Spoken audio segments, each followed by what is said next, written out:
नमस्कार दोस्तों, मैं Rajendra Singhania, chartered accountant and advocate. आज हम बात करते हैं सम्मन। ये सम्मन होता क्या है, कौन देता है? आज के टाइम इतना भय है सम्मन का कि सेक्शन 70 ऑफ सीजीएसटी एक्ट के अंदर इतने सारे सम्मन आ रहे हैं आजकल कि लोग इतना परेशान है कि आखिर हो क्या रहे, क्यों आ रहे हैं सम्मन। यदि प्रॉपर ऑफिसर को ये लगता है कि कोई भी एविडेंस और कोई भी डॉक्यूमेंट्स आपसे मंगाना है और किसी भी पर्सन से, तो आपको सम्मन दे सकता है।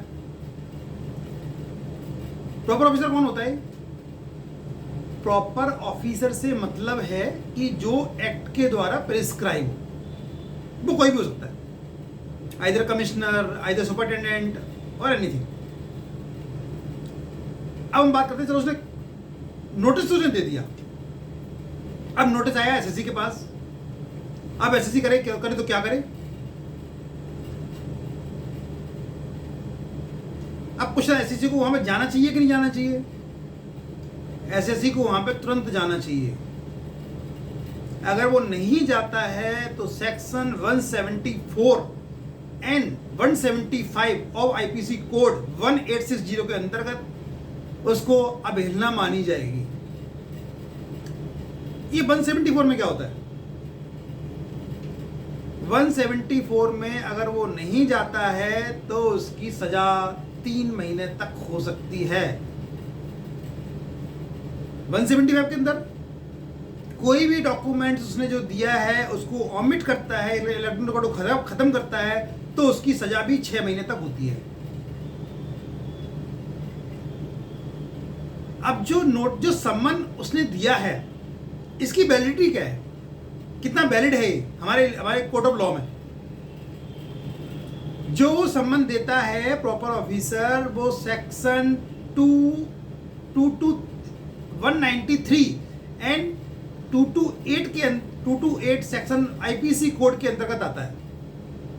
ये 223 क्या कहता है? सेक्शन 223 कहता है कि अगर आपने कोई भी फॉल्स एविडेंस दिया है तो उसकी सजा 3 साल तक हो सकती है।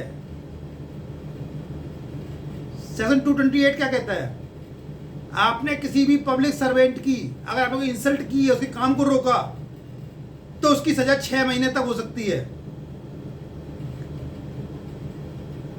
आपको वहां पे कोई भी गलत एविडेंस नहीं देना है। सेक्शन 193 वहां एप्लीकेबल हो जाता है।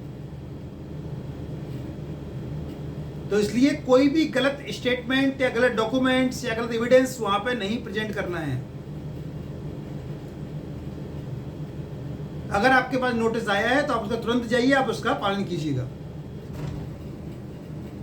आपको चिंता करने की कोई रिक्वायरमेंट नहीं है। आप वहां पे जाओ, आराम से जाओ, उसको अटेंड कीजिए, उसको बताएगा भाई क्या क्या समस्या है, क्या दिक्कत है, उसने क्यों दिया, क्यों नहीं दिया। तो बिल्कुल भी घबराने की रिक्वायरमेंट नहीं है। अब क्वेश्चन आता है, वो देता क्यों है नोटिस आखिरकार?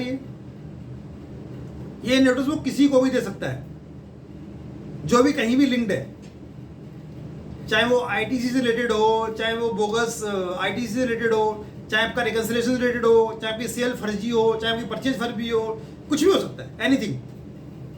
तो उसके लिए आप लोग परेशान ना हो, आप आराम से वहां पे जाएं।